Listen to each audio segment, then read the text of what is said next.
lowy striped tulip, it looks like yellow and green red hot pokers all over it. Just a stunning plant. Yeah. Now, in the 1970s, that was a pot plant that we had in our flat in London.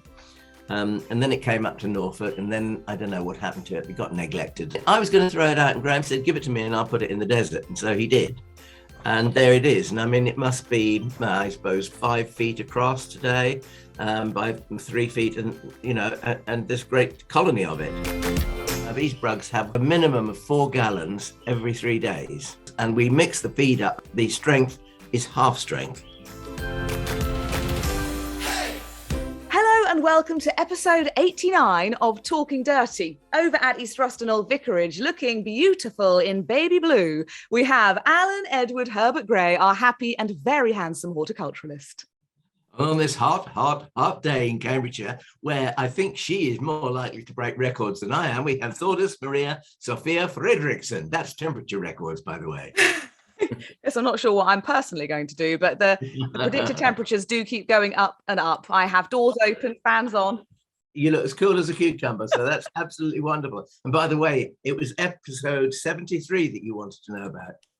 Episode 73, the last time we caught up with this week's guest, the wonderful Philip Laurens Oostenbrink, whose accent we adore and who has so many hats that he wears, author of your wonderful book, The Jungle Garden, which everybody should read. Also, of course, head gardener at Walmer Castle. You've got 4 national collections, and also you have a national garden scheme opening round the corner for those who are watching when this first comes out into the world. I have, yes. So, of course, we'll have to talk about that. But how has the growing season been treating you, Philip? Up until about last week, it was really good, but I think cracks are starting to appear. I said to a friend of mine yesterday, I said, oh, we've got about 1 centimetre cracks in our croquet lawn, and they thought that was quite middle class. That's your croquet lawn, Alan. My croquet lawn has actually gone from green to brown in just a few days, really. And I'm not bothered by it because grass always seems to manage to come back. There's one lawn that I do water. Now, this is a silly habit thing. Years ago, Gardeners World decided they'd like to come and film something in the garden in midsummer. And it was high summer and the grass was brown, and we had 7 days before they arrived. So we watered it twice a day, this piece of lawn, and it came back and it was green. And then when Gardeners World arrived, they decided they wouldn't use that piece of lawn. They'd use the brown piece of lawn anyway. But I haven't given up on that lawn because I've devised the exact length of spray on my sprinkler that will do the lawn and the borders on either side. So it's easy, 3 moves and job done. I feel like you come up with systems, particularly when you face a big bout of hot weather, or as we find with the climate changing, increasing periods of drought. So I'm sure, Philip, as a head gardener, you've sort of started developing, whether it's the exact spray on your sprinkler or seep hoses or whatever it is, automatic watering to help you along. Yes, well, a lot of the work is actually done in winter because we are so dry here. And in winter, we just mulch. We had 45-ton bags of farmyard manure last winter that went over most of the more ornamental borders all throughout, and even in the moat as well. And it does really work, especially down our broad walk, which is about 80 meters long. So I think both of them got about 6 bags probably on each. Right. And yeah, it does really work. You can really tell the difference if you've mulched or not mulched. And I think you're absolutely right, Philip. But convincing ordinary gardeners that this is what you need to do is much harder, I think, because as you doing it professionally, me doing it professionally, we know the benefits of the work that you carry out throughout the winter will be with you for the whole of the coming season. Yeah. But most people, they don't want to probably go outside in the winter and do that. No, they also think that in winter we don't do much work, and you think that's how we do all the really heavy work, actually. Yeah, exactly. And we're very, very busy to get all of that on before the first snowdrops and everything start appearing. So exactly. It's this time of year always. But Yeah, we do have some water sprinklers as well. It's try to minimize it as much as possible, but of course we're also looking after a collection here in historic garden. So yeah, some bits we do have to water and try and keep going. Yeah, exactly. And try and keep the plants alive. I think that's the main thing. Well, yeah, try and keep them looking at least vaguely happy. I always have to prioritize certain things. The other half's Acer that we were talking about last week, I'm always, especially because it's not technically mine, terrified that it will go all brown and crispy on the edges and then look at me reproachfully for the rest of the year until it loses its leaves. So that's number one priority. How are your national collections, Philip? How are they faring? Yeah, they're doing quite well. I'm renting this, well, it's a polytunnel frame just outside the village, and about a third of the 40-meter length is polytunnel, and the rest is now shade tunnel. And I've done loads and loads of work in there. I have put lots of wood chip in there, for instance, also to keep the weeds down because it was quite bad. I can finally now plant them out in a sort of garden setting. And that's the plan, to have all my national collections within that shade tunnel.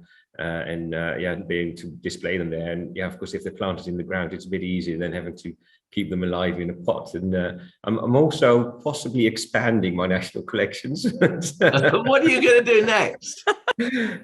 Well, one of my plants today is a Boehmeria, and a friend of mine, he's got a nursery in Bedfordshire, Newbury Farm Plants, and he will sort of have part of the collection as well. So I'll have one plant, he'll have the backups and do all the propagation as well. Because I can't really do another national collection by myself, and I haven't got the space for it either. But Boehmeria are just beautiful plants, but I will explain more about them in a bit. For people who haven't seen the previous episode that you featured on, and of course we'll link to it, just recap your current national collections. So my first national collection was Hakonechloa macra, which is the Japanese forest grass, which is just the most beautiful grass in the world. It's you can't beat it, I think. I was in this garden over the weekend, and they had just blocks of them, and the wind, just as soon as there's any breath of air, it just flows through that. And I've got Ophiopogon japonicus, so yeah, the mondo grass, and the black mondo grass is one of them, for instance. That is now also a japonicus. Unfortunately, I now also have to add those to my collection. And then I've got variegated Convallaria, variegated and yellow-leaved forms. Well, so far my favorite, I think, is still the Aspidistra elatior and Aspidistra zitronensis, because of all the history of it, and they're just amazing plants. So yeah, I'm looking after all of them equally, of course, but I can't pick a favorite, but I do tend to look more at my Aspidistras than the others. Just lovingly stroke their leaves. Buffing them up every day. Yeah. I mean, the Aspidistras are wonderful. I must say, when I was putting together the last podcast, and I just get completely sucked into these wonderful Instagram pages of our guests and was looking through, some of your Convallaria are just so beautiful. I was really, really drawn in by them, and I only have a couple of boring ones, but your variegated collection is something else. Oh yes, I do love them as well. They're quite easy to grow, of course, and they still have the scented flowers, because often people ask that, but variegation doesn't mean no flowers. But some of them are so beautiful and stripy. And there are quite a lot of stripy ones, actually, and sometimes I do wonder if they're all like stable cultivars or if it's just a sport or something. But of course, you have to have them all as a collection holder. Yeah. It's a great shame. I always think lily of the valley are fascinating plants, because I think it's probably due to our very dry soil, but you must be very dry too, Philip. Yes. Yes. Yeah, we're sort of in the same band as you, I would think. Exactly, I think so. Yeah.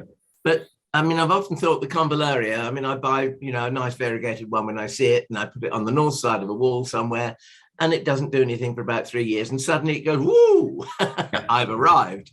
Yeah, they do. Yeah, they do. So it's quite fascinating, really. Oh, it is. And I've got a beautiful one, which I got from Poland, which is nearly completely white, with just the odd bit of green in there. You can imagine how slow that is. Yeah, I was going to say. It for 3 years now, and finally this year I got 2 extra leaves. It's just been one single leaf every year, but it's finally picking up. And that is a labour of love, I have to tell you. It's also stubbornness. I think you will not die. Yeah, maybe. You're the man for the job, that's for sure. What was the name of that one? Ewa Witkowska, that one is called. Yeah, I got it from a collector in Poland when they were still allowed to send things, of course. So yeah, it was so special, and that's the other reason I'm really careful with that one, because it is probably very unlikely I'll ever be able to get that back into the country. So I certainly can't kill that one.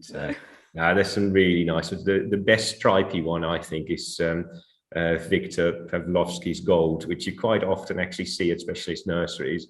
And it's got this beautiful bright yellow line all across the leaf as well, and there's hardly any green in it, so it's a very, very good one there. And Alan, you said that after a few years they can romp away. Are the variegated ones, Philip, any less vigorous than your straight up lily of the valley, or are they likely to colonize happily? Yeah, I haven't noticed any difference in them. I know some people go like, oh yeah, they're variegated, they're sickly, they're weak and all sorts of things. But no, I've got some variegated ones that are actually bigger than a normal green one, and more vigorous as well. So yeah, I don't think you can stop them. I think they'll just keep going. Like the normal green one. I love that this podcast has become a haven for lovers of variegated plants. You know, people like you and Matt Pottage. Actually, I was looking through your Instagram, and didn't you share a plant with Matt Pottage of Wisley? It's actually one of my plants today, yes. Well, maybe we have to embark on show and tell, because I loved the fact that two of the people I know who love variegated plants the most actually shared a plant. Yes, yeah, we adopted one together. Shall I show you? Yeah, please do. Yeah, it's a variegated Ficus carica. See, so it is like a normal Ficus carica, but it's got this marbling effect all over the leaves. And it's called Jolly Tiger. And yes, it was one. I saw it on eBay. There's this French nursery, and I've bought quite a lot of plants from them. I've also got like a variegated Smallanthus from them at some point, and variegated papyrus. So they do a lot of variegations. Yeah, so when you could still get them from there, I saw them on there. It was a bit like before Brexit and before like everything was closed to get plants from abroad. I did order a lot of plants. It was a very expensive year for me, actually, 2019. But this was one, and I visited Matthew Pottage at Wisley and just had a catch up with him. And I said, oh, Matthew, I said, I found this plant now, and I said, it is so beautiful, but it is also so expensive. And I said, it's a variegated fig. And he said, it's not Jolly Tiger, is it? I said, yeah. He said, I've been looking for that for ages, and you can only get it in America normally. He said, I'll go halves with you. So we did, yeah, ordered it. And Wisley had the plant that we ordered. And then they took a cutting of that, and I've not got that cutting, which you can see. I mean, again, this is only from last year. It's probably about, well, 35 centimeters tall. Variegated plant, still very vigorous, as vigorous as a normal fig. Apparently the figs are also variegated, so can't wait for that. Wow. Yes, so they did a cutting, and I got the cutting. I think I only picked it up a couple of months ago, actually. But yeah, it was my most expensive plant ever. Dare we ask how expensive it was? Yeah, that's all right. Yeah, it's well, we're amongst friends. We're all desperate to know. Yeah, well, it was £550. That is a lot of money. Yeah, but I mean, it was a bargain really, because I got it off eBay, and then the next one he put up was the same size, was double the price. So oh well, yeah. It's, I'm desperate to ask how much Alan's most expensive plant was. I don't know. I'll tell you what I bought the other day, which Bunny Guinness was writing in the Telegraph about this citrus plant called a yuzu. Everybody is very, shall we say, careful about what they say the uses are. And the only thing I can sort of find out that it's used for is the peel is used for something. Whether you use it, it's very, very bitter apparently.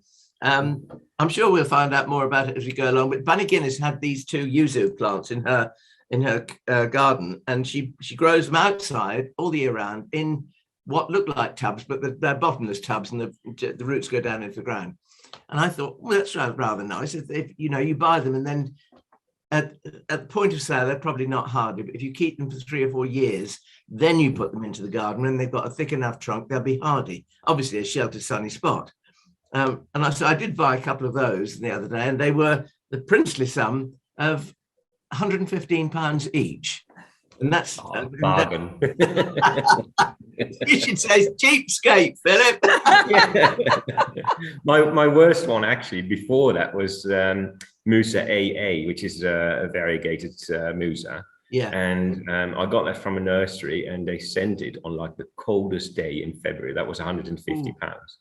And when I got it, it was already wilting.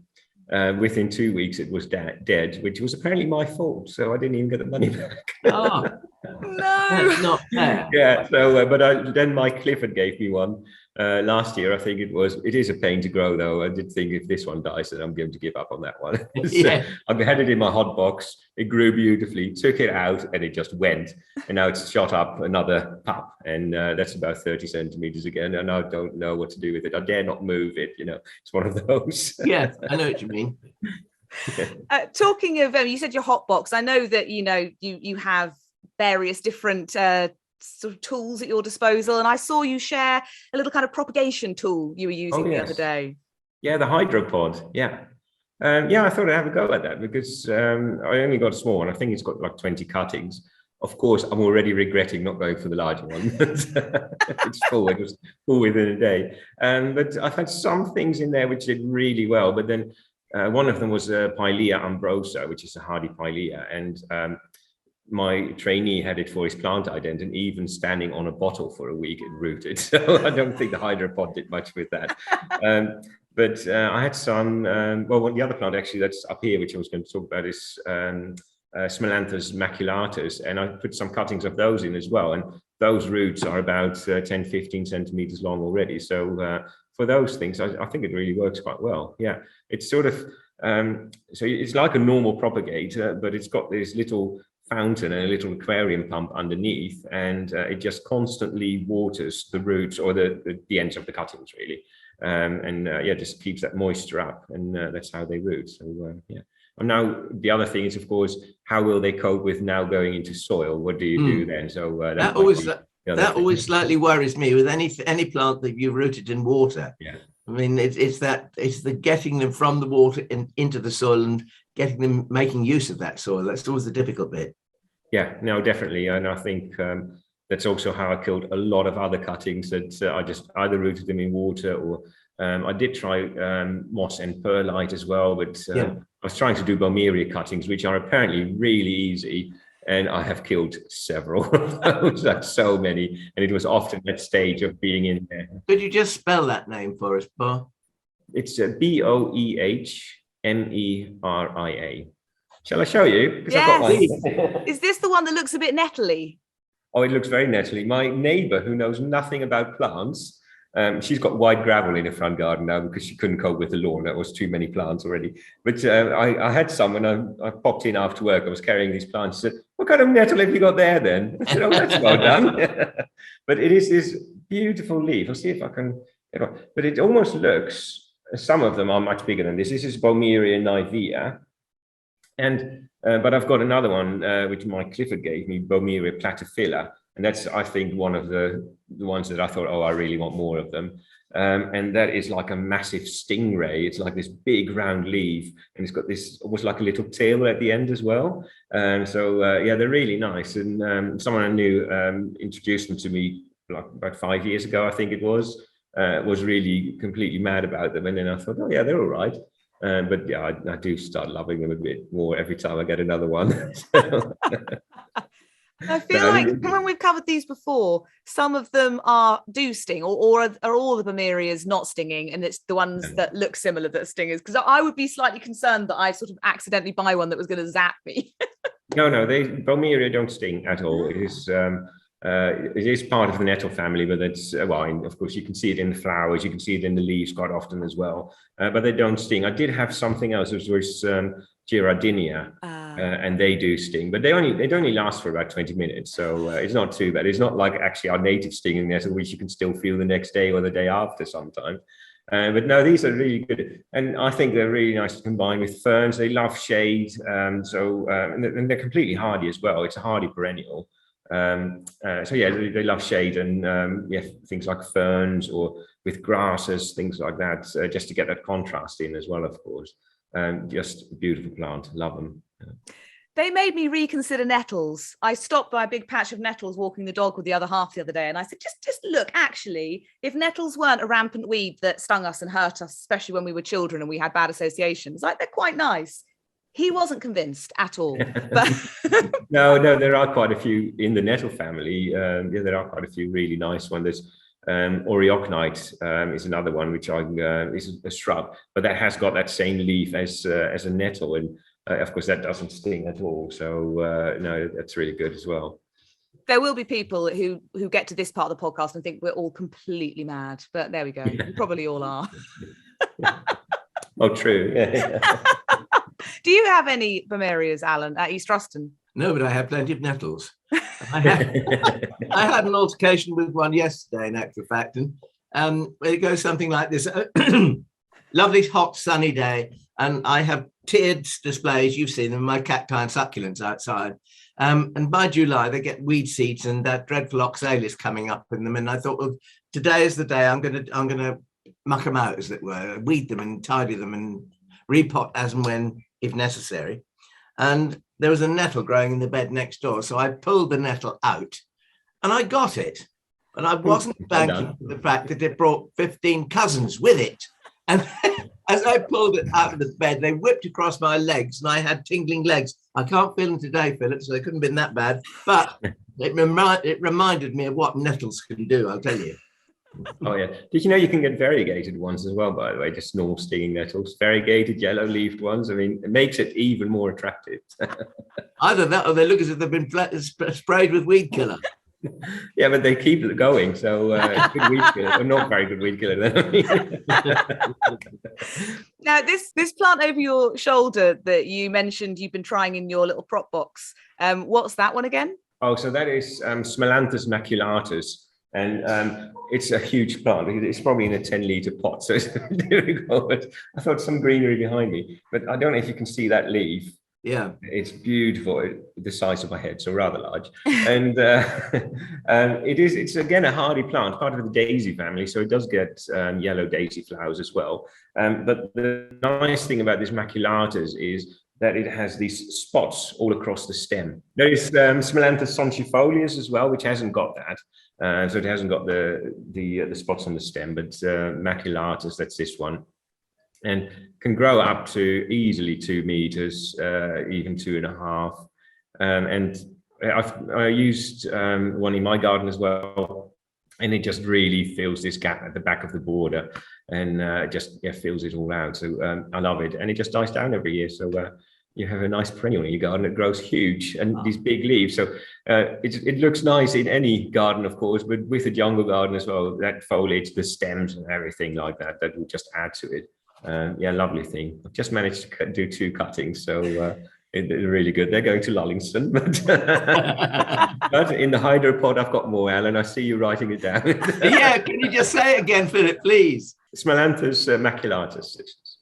I mean, that has got one of those just fabulous big jungly leaves that I suppose everyone ends up associating with you, particularly because of your specialism in your book. And they're just so luscious and lovely. I haven't really managed to fit any of this into my garden, but the Manihot grahamii I have, that I was so kindly gifted, and that it's only a baby, but it's just even its little corner where its little baby palm sort of hand leaves are. It just brings so much character to that corner of the garden. Here we go. yeah, got it. Of course you have. I mean, yeah, just show it again. I'm absolutely transfixed by these leaves. Each sort of leaf has this fabulous shape. It's like a notch. Like a little notch in it. Yeah, it's like some beautiful leg to an antique table that's been turned really intricately. It's so detailed. When they're this young, they don't really show the full potential. I suppose this top leaf, I don't know if you can see that. Let's have a look. That is probably, it's just starting to do it now, but it's almost like there's a separate, like little, almost like a triangle sort of thing at the end of each leaf. I've got one in our glass house here at Walmer Castle, and in like the public one that people can walk through as well. And that was it was seed sown. It was probably about this size last year when I put it in, and that same year the stem well, it's probably about 5 centimeters across, so a massive thing. And it actually grew out of the top of the glass house, and lots of flowers and lots of seeds, which this is one of. So, they take forever to germinate. Some of them will germinate within like 6 weeks or so, but I've had some which I sowed in January 2021, and they're still coming up now. So, yeah. I brought mine into my downstairs toilet last winter. That's what you do when you don't have proper facilities, and it overwintered perfectly fine. At what point do you think they are up for being left out in a Cambridgeshire garden? I think quite soon, because what I found, if I grew them in pots, the stem didn't really bulk up at all. So it was always this sort of pencil thickness, and it just got longer and never really bulked up much. And I planted one out in the garden as well, and it is now bulking up a bit more. See, the safe thing here is, of course, I've got the spare one in the glass house at work. So I can really understand, if you've only got one, I can understand how careful you are with it. But they should be pretty hardy. And even if they do die down, they will probably shoot up from the base again. Yeah, well, fingers crossed. It might have to stay in. If it gets any bigger, it might have to stay outside next winter. We'll see. But it's certainly a fabulous plant. Oh yeah, I love it. Yeah. You obviously know so many of these like fantastic jungle foliage plants now that it's hard for you to see something completely astonishing and surprising and new. Has there been anything in the past sort of few months that's really shone at you that you haven't got? Oh, haven't got. Oh. Just because you have, you have your collections and you've been growing plants for such a long time and you know so many. I wonder how often you see something new that's like, oh, that would be perfect for a jungle garden.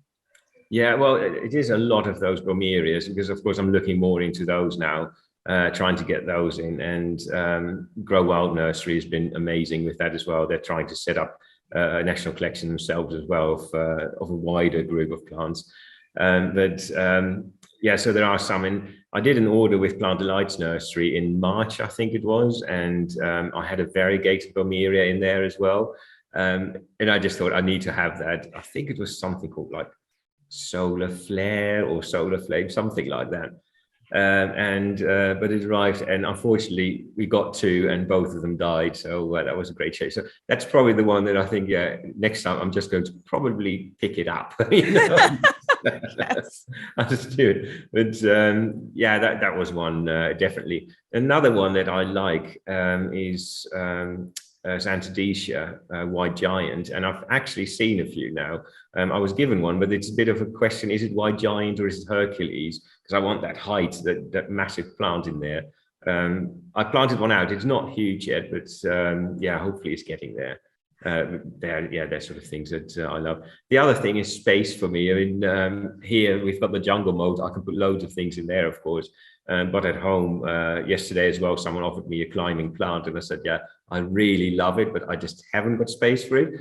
I went to BBC Gardeners World Live in June, I think it was, yeah, in Birmingham. I did a few talks there as well. And I found this variegated kiwi, not the normal, is it columicta, something like that. But this was one that had like a lancet leaf, and half of the leaf, like the bottom half, is pure white and the top half is pure green. Loved it, bought it because it was one, I need that plant, I really need it. And now it's on my patio and I'm thinking, what shall I do with it? Because I haven't really got anywhere to put it at all. So it might end up in a big pot and then just clipped into a cone or something like that. Actually, they do take up quite a bit of wall space, because I've got that on the north wall of the wall garden outside my potting shed, and I think it's probably, well, 4 meters across. Yeah, I bet. Yeah. And my garden isn't even that big, I think. Now, I feel your pain. I succumbed to, well, I got caught out because, you go to a nursery, you know what to expect, but there was a little festival in the village I live in, and they had a plant stall, and I walked past, obviously, poured over all the plants, and there was is it Sertomium clivicola, the sort of holly leaf fern, can't say its name properly. Yeah. But I bought it, and I have no idea where I'm going to put it, because I want to be able to see its wingspan, see those lovely fronds sort of stretching out without getting cramped, which everything in my garden gets cramped. So I'm with you, Philip. I'm feeling your pain. Haven't got a 4 meter wide columicta to find a home for, but still. You mentioned Gardeners World Live. I loved the lineup. It was like Monty Don and Adam Frost and all of these, Gardener's World names, and Philip Oostenbrink right there in the middle of them all. Yeah, that was very funny because it wasn't actually me. It should have said English Heritage because I was there representing the organization with two other colleagues of mine from Brodsworth. So we were just looking at it thinking, well, I loved it. I mean, I thought it was hilarious. It wasn't great for my colleagues, but I did obviously take a picture, and I think I'm going to print that and put it in my office somewhere.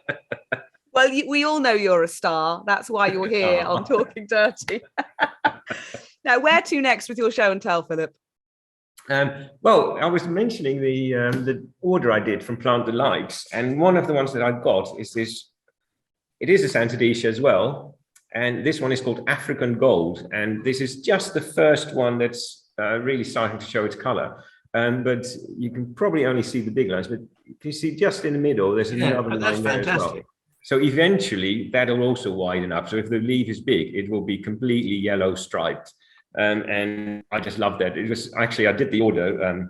We sort of ganged together to do the order because especially phyto and everything is quite expensive. So if you can combine postage and phyto, then it works out a bit better for everyone. And Mike Clifford put it on his list. He said, "Oh, I want that one." And I just looked at Aspidistra on their website, and I thought, "Yeah, I need one as well."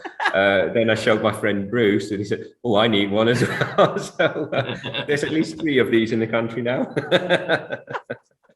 That is absolutely fantastic. Even surely people who aren't crazy about variegation can get crazy about that plant. Sorry, I'm just going to grab it back again. I know, it's just so, and it's even, if it hasn't got any flowers on it, you still have that bright color in there. And I love it. It's just unbelievably beautiful and variegated. So it's everything I like. Yeah, that is very Flomotastic, Philip. Yeah, Plant Delights will be the one who has it. So postage might be a bit much. Yeah, I think we'll be Flomoing over it for a while. Yeah. It has actually got some offsets, and I think that Mike also has some offsets on it, so he's bulking it up a bit. So hopefully, within the next 5 years, there might be a few more around at least. Fingers crossed. Yeah, that's it. Where to next, then? So let's do this one first. So this is one which Krug has or had available again. I hope they still have. It is another Brassiops, and I'm pretty sure last time, did I show Brassiops mitis? I think I did. Must have mentioned it. It's the best foliage plant, really. The shape of that is just amazing. It's even better than a Manihot. And this one is Brassiops dumicola. And you can see how you've got the center of the leaf, and then it sort of goes really thin with the long spoon-like shape of the rest of the leaf on there as well. So it's related to Tetrapanax. It's Oreocnide.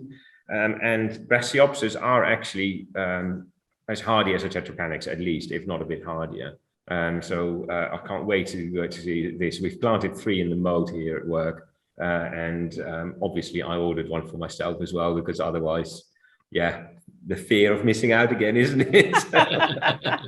It's really lovely, and it's got beautiful spikes on the stems as well. So it's quite spiky all around. And I've got the mitis at home, and I'm growing that in a pot because it is, as you say, yeah, sometimes you have one plant of something, you think, I really don't want to lose that. So I have been moving it in and out of the polytunnel at least. But the stem, it's huge now, and the leaves are probably about 90 centimeters across. So hopefully with my NGS open garden, it won't have shriveled up in this heat, and it'll still be there. But yeah, it does take a bit of water, but yeah, I love it. It's such a beautiful plant, and yeah, generally Oreocnide, I'm quite fond of as well. Yeah, and I don't have any Tetrapanax, but obviously, Alan, you've got loads of T-Rex, and they're very easy to propagate. You do kind of root cuttings and things, and they sort of turn up all over the place, don't they? Well, they do. I mean, I think the roots of Tetrapanax are rather like roses. If you nick them with a spade or a fork or a trowel or whatever, where they're damaged, they tend to sort of put up some youngsters. So what we do is we whip the roots out, and I normally take a piece about 6 to 8 inches long, curl it around the pot, stick some compost on, and just leave it, and up they pop. I also took some roots out of the the old red and purple border because we didn't want them there, and I potted those up. And I suppose we did it in probably March, and we didn't have ideal conditions. We didn't fuss over them at all, but 50% of those have all shot. And if you take a stem and it's probably about 60 centimeters tall, you might not get any shoots above 30 centimeters on that stem. So you cut the dead bit off the top, and then you get a branched plant. And it just works. They are easy things. Once you've got them, they tend to pop out all over the place. I noticed in our north garden the other day, there's one at ground level, and it's already sort of nearly, I suppose, 60, 80 centimeters across. One palmate leaf one way, one the other, and then two more, and they are amazing. Yeah, I've got a couple of different cultivars than the T-Rex here as well. I've got Steroidal Giant, but my favorite at the moment is Daisu Shan, which was originally a Krug introduction, supposedly hardier than a T-Rex. But the leaf on it, we planted it, well, it was probably this size, like this Brassiops in spring. It's now at least 60, 70 centimeters tall, and the biggest leaf so far is about 1 meter across. Ooh, and it's more upright. So instead of like the T-Rex, it sort of droops down a bit, the leaves hang down, and this is more upright facing. So I've got that right under the bridge as you walk into the garden here across the moat. So you're looking at that from above. It's so beautiful, and it is as easy to grow, but it's for some reason. That's clever sighting, Philip. Yes, that's clever sighting, to put that leaf where you're going to look down on it. I mean, most people in their gardens will have to look up at it or look on level, but to look down on it, that's very clever. Well, that is sort of the plan in the entire moat, because not everyone actually goes into the moat. But if you approach the castle from across the drive, you look down on the moat, and also you have to go through the castle to go in the garden. And so it's the first thing you see of the garden as well. And it was really not maintained a lot over the last 30 years, I think. It was massive Fuchsia magellanica in there. Look, it was a bit of a car park planting, I'm afraid. Sorry to my predecessors. So that was all taken out by the team as well. And that is the idea, to look at it from above as well. And so for people who don't want to go down, because you have to go down a ramp, so not everyone might be able to, but you can still see all that foliage and all the patterns down there as well, which is unique. You've just done the most lovely plug for the moat as well, because I think that, I mean, what you've just said is the aim that I have in the garden here, and that is to get rid of anything that looks like a car park plant, and replace it with something that's interesting, new and vibrant, and that will educate people, I think. Yeah, and I'm really lucky that I can do that, because of course a lot of English heritage properties, they have to stick to certain planting because they are representing a certain era. But because we've had the changes of Lord Wardens here quite often, the garden was changed, or maybe not so much the layout, but the planting in there was changed quite a lot. So I'm not really, I don't really have to stick to certain rules where I have to use a certain planting from, say, like the 1860s. At Brodsworth, I think it's everything before 1860 they can use, but after they can't. And I haven't got that here. So as long as I stick to trees and shrubs in the moat, because that is the original planting, then I can plant whatever. So Tetrapanax, Brassiops. Philip, I've got one thing to say. They are very lucky to have you. I'm very lucky to be here. I don't think there are many gardens where you could do that. Certainly not historic ones. It's luck for me as well. Definitely, love it. Going back to your Brassiops, I don't suppose they're as easy to propagate as their cousins. I think Mike grows them from seed quite a bit, because I'm sure he gave me one the other day. But the other thing, I'm sure last time I showed you the Trevesia palmata, and it is related to that, because some Brassiops have gone into Trevesia, or it might have been the other way around. And that Trevesia I just propagated by stem cutting. So I had to cut it in half because I basically killed it. So the top bit was still alive, the roots were all rotten, and just stuck those in the ground. And they were, well, thicker than a pencil thickness, and they both rooted quite well. So it is, however, if you look at this, you think, it's such a special plant. Would I really want to risk cutting that in half? It is that whole Manihot thing again. You've got one. Do you want to risk it? Now, where to next? How much of your show and tell have we got left? Well, there is one with a flower. I thought I will put a flower in there as well. So I'm just going to make some space. And this was a plant. This is hibiscus. Probably need to go back a bit. There you go. Look at that. Hibiscus cameronii. And the flower is amazing. It is pink on the outside or the end of the petal, and then towards the center it goes more yellow, and then with the dark red heart is in there as well. The leaf is really beautiful as well. So it's almost a bit slightly Manihot like, Brassiophis like. It's a wonderful plant. So it's quite heavy. I'm just going to put that there. It was one that was given to me by someone who works at Birmingham Botanical, and the story behind it is as well that it was named after the person who actually started botanical gardens in Birmingham, and I'm pretty sure his last name was Cameron. So that is a nice thing about it. And I believe the head gardener told me that at one point nobody had it anymore. And it's almost like every plant you see in the UK originated from the botanical garden in Birmingham, because they still had a plant there. And all the time you see them. I've actually grown this from seed as well. It had some seeds last year. Some of them went into the Plant Heritage Plant Exchange, so there might be a few more out now. I put some in a pot as well, and they've started shooting up now, which is really nice. It's not hardy, but it's certainly worth growing. And if you want it outside on a sunny patio, I think it'll love it.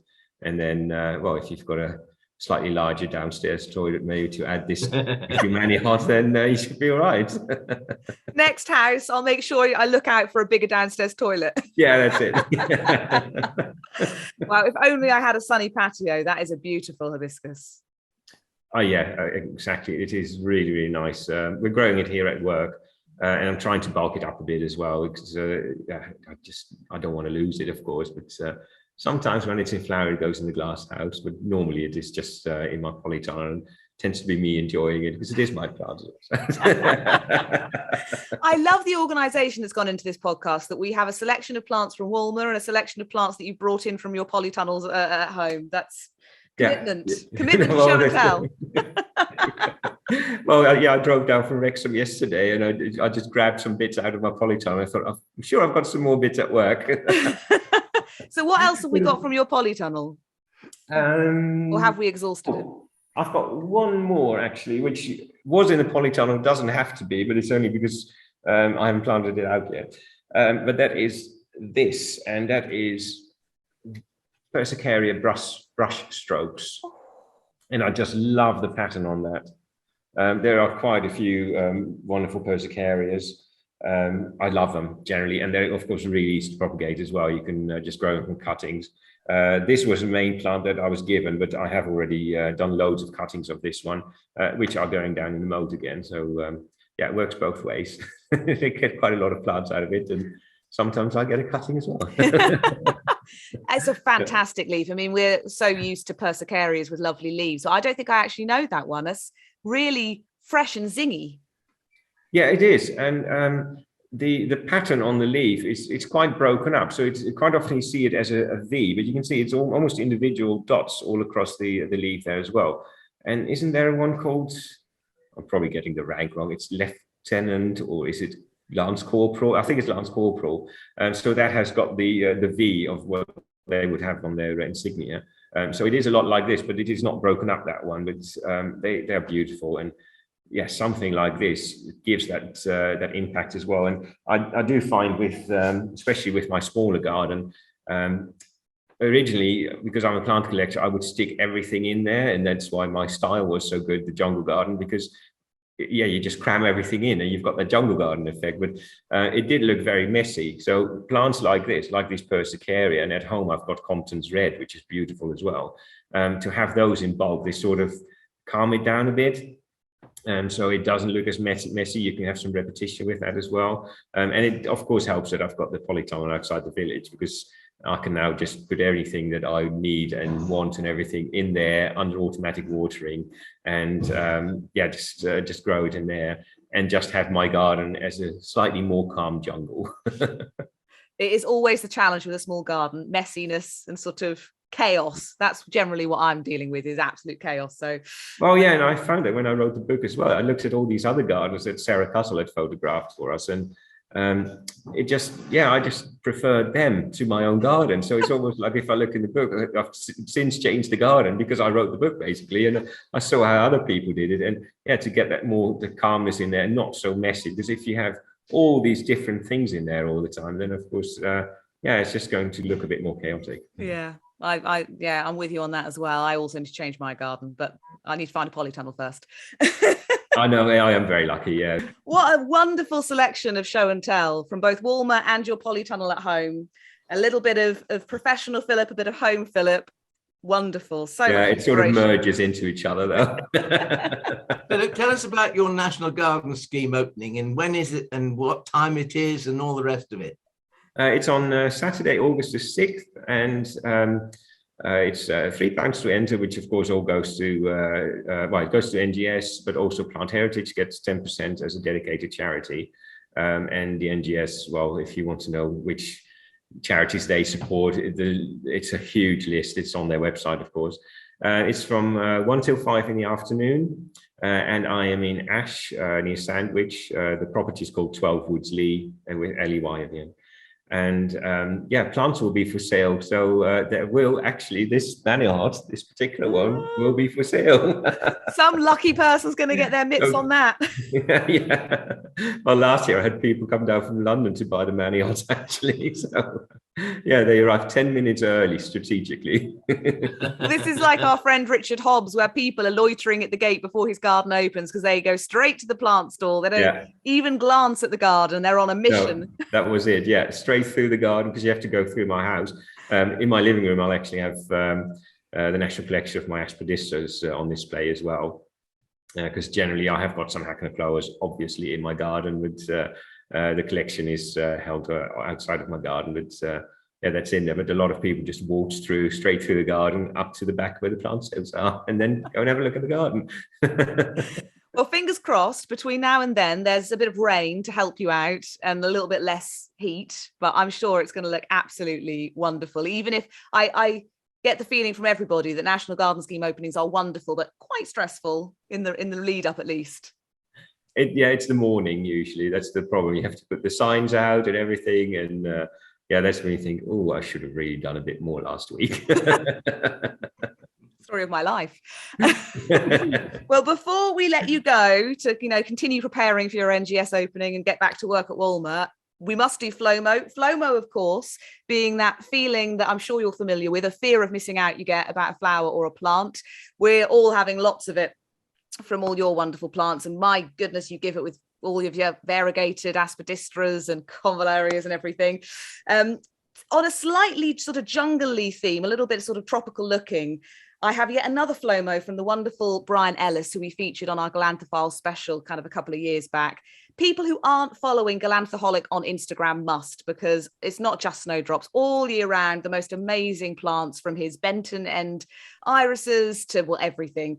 And he posted this Lobelia laxiflora var angustifolia the other day with these wonderful red and yellow tubular flowers that looked almost like they were shouting, like a little shouty plant. And I love tubular flowers, and it was right up my street. So I commented saying, oh, that's wonderful. And Brian said, it's a little too uncontrolled for your plot, thought he. So it's a FLOMO for a further garden in the future that's a lot bigger than my current one. But what a wonderful plant. And I think I saw it at East Ruston, Alan.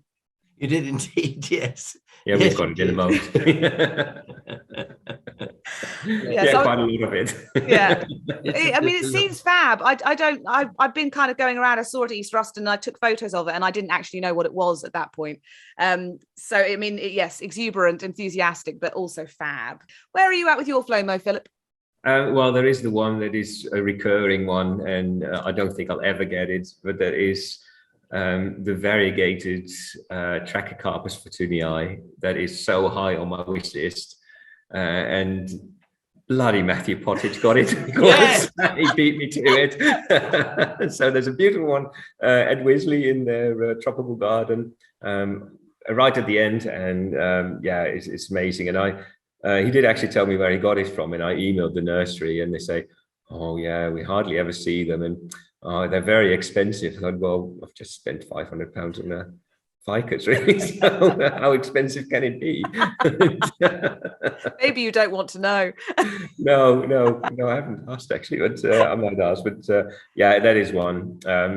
I'd love to get one of those. They're just so amazing, and you hardly ever see them. And yeah, the one at Wisley is the only one I know of. Yeah.